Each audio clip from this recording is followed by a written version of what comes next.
Смотрата на луксуз и естетика во Пабл Бич е место каде се представуваат врвни избедби на автомобили.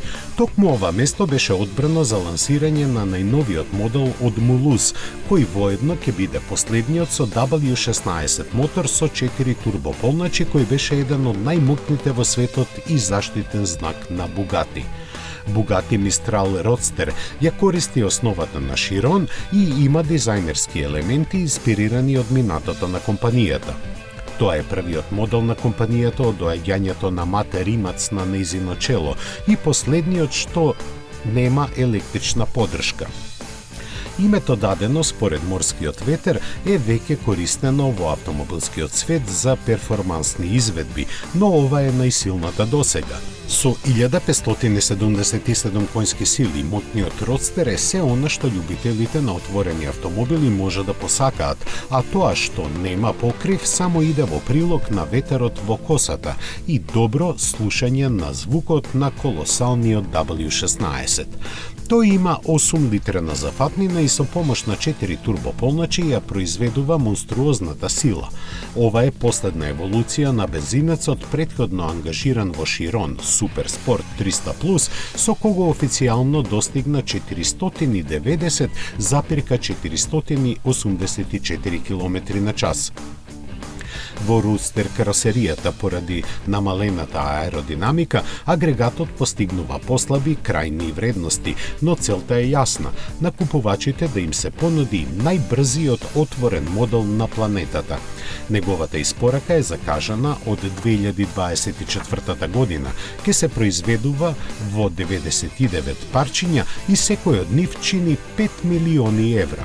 Само за информација, сите најавени примероци се веќе продадени, па нормално е да се очекува дека оние што не стигнале навреме да го уплатат ќе може да го купат за некое милионче повеќе.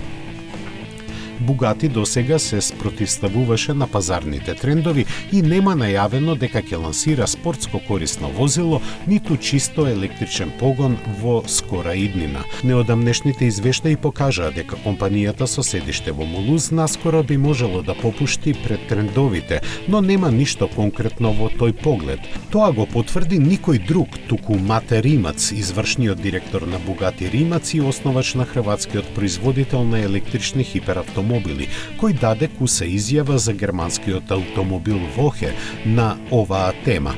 Чисто електрична верзија не е вклучена во нашиот 10-годишен план за Бугати, рече Римац. Исто така нема да има теренец, но тоа не значи дека компанијата ги негира сите форми на електрификација. Првиот човек на компанијата цврсто верува во оваа технологија и го гледа употребливиот електричен опсек како клуч за иднината на марката. Како резултат на тоа, можно е наследникот на моќниот Chiron и неговите деривати да бидат приклучни хибриди со целосно електричен опсек до 50 км. Во прилог на планот е одлуката дека следниот хиперавтомобил на Бугати нема да го користи познатиот 8-литарски W16 мотор со 4 турбополначи, туку ќе биде заменет со помал агрегат што ќе има електрична помош, комбинација за која се уште ништо не се знае. Бугати да се држи настрана од ерата на целосно електричен погон е храбар потек, особено затоа што Rolls-Royce, Bentley, Porsche, Aston Martin и Lamborghini имаат теренци, па дури и Ферари. Истите марки се подготвуваат и за батериски електрични погони.